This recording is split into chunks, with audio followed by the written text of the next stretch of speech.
আজকে the table lamp স্টোরিতে আমার হাতে এই বইটা আছে, শ্রেষ্ঠ গল্প শীর্ষেন্দু মুখোপাধ্যায়।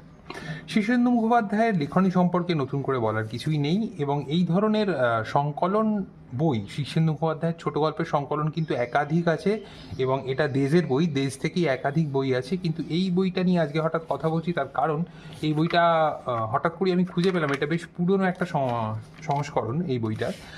এটা বেরিয়েছিল হচ্ছে 1992-এ। 1992 সালে এটা প্রথম বেরিয়েছিল, যদিও এটা 2013-র প্রিন্ট, এবং 2013 সালে এটার 130 টাকা দাম ছিল।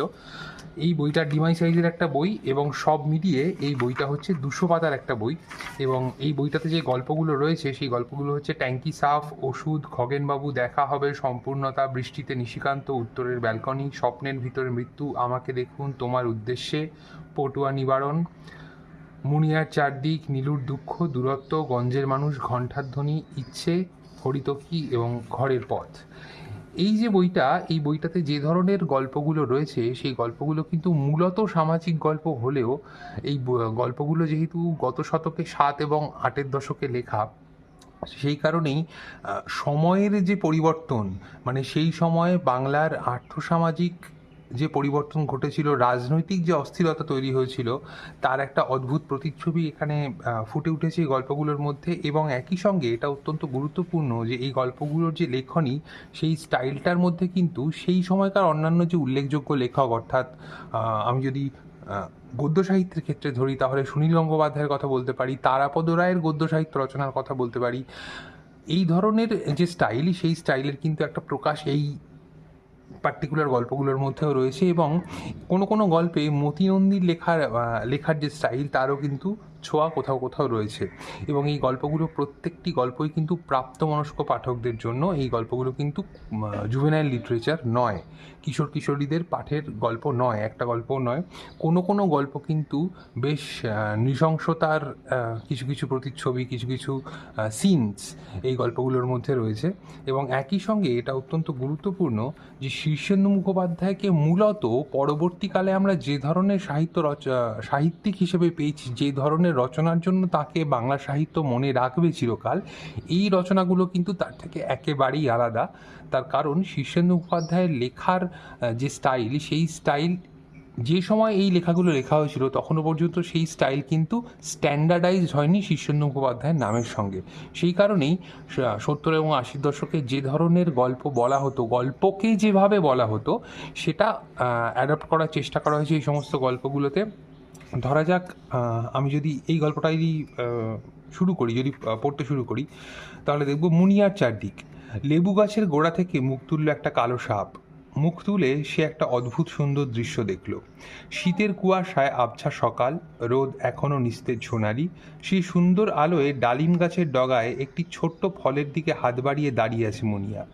দু পায়ের আঙুলের ওপর ভর, দেহটি টান, উৎকণ্ঠ মুখটি ওপরে তোলা, দু কাঁধে এলো চুল ভেঙে পড়ছে।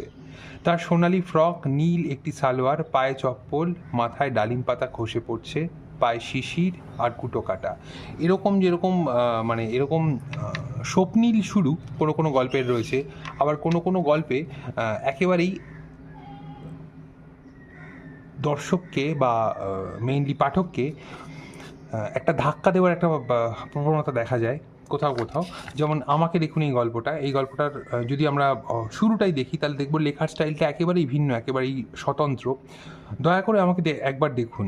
এই যে আমি এখানে, একটু আগে আমি বাসের পাদানিতে ঠেলে ঠুলে উঠলাম, তারপর নিরেট জমাট ভিড়ের কারণে ভিতরে ভিতরে আমি এ বগল সে বগলের তলা দিয়ে ওর পায়ের ফোঁকর দিয়ে ঠিক ইঁদুরের মতো একটা গর্ত কেটে কেটে যতদূর চলে এসেছি।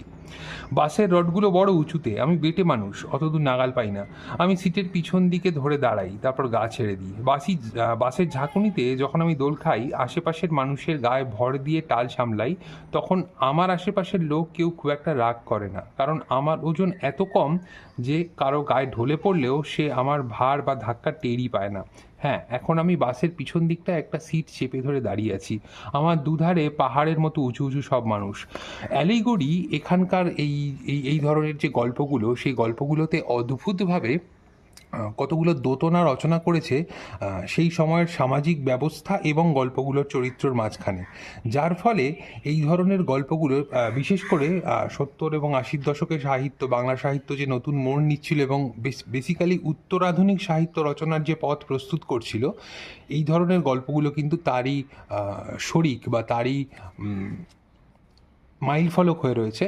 তো এই ধরনের গল্প যদি আপনার পড়তে ভালো লেগে থাকে, তাহলে এখনও পর্যন্ত এই গল্পের সংকলনটা, শ্রেষ্ঠ গল্প শীর্ষেন্দু মুখোপাধ্যায় নামে এই সংকলনটা আপনি কিন্তু পাবেন দেশে। দেশ এখন এটা প্রকাশ করে, কিন্তু এক্স্যাক্টলি এই ফরম্যাটে আর প্রকাশ করে না, অন্য রকম হয়ে গেছে বইটা দেখতে। এটা একটা পুরনো ফরম্যাটের বই। যদি এক্স্যাক্টলি এই সংকলনটাই আপনার পছন্দ হয়, তাহলে অবভিয়াসলি আপনি হয় অনলাইনে, নয়তো কলেজ স্ট্রিটের পুরনো বইয়ের যে মার্কেট, সেখানে কিন্তু অনেক কম দামে ওটা পেয়ে যেতে পারেন। তবে এই গল্পগুলো বৈশিষ্ট্যগুলো নিয়ে তো কথা বললাম, এবং এই গল্পগুলো কিন্তু একবার পড়ার গল্প নয়, এই গল্পগুলো কিন্তু বারে বারে ফিরে ফিরে পড়ার গল্প। আজকে টেবিল ল্যাম্প স্টোরি এই পর্যন্তই। যদি এই ভিডিওটি আপনাদের ভালো লেগে থাকে, তাহলে অবশ্যই এই ভিডিওটাতে একটা লাইক দিয়ে আমাদের সাপোর্ট করুন, এবং অবশ্যই যদি এই ধরনের বইয়ের রিভিউ আপনার ভালো লাগে, যদি আপনার ক্যাসেটের রিভিউ ভালো লাগে, যদি আপনার হারিয়ে যাওয়া বাংলা সংস্কৃতি নিয়ে ভিডিও দেখতে ভালো লাগে, তাহলে অবশ্যই টেবিল ল্যাম্প স্টোরি সাবস্ক্রাইব করে পাশে থাকবেন। ধন্যবাদ।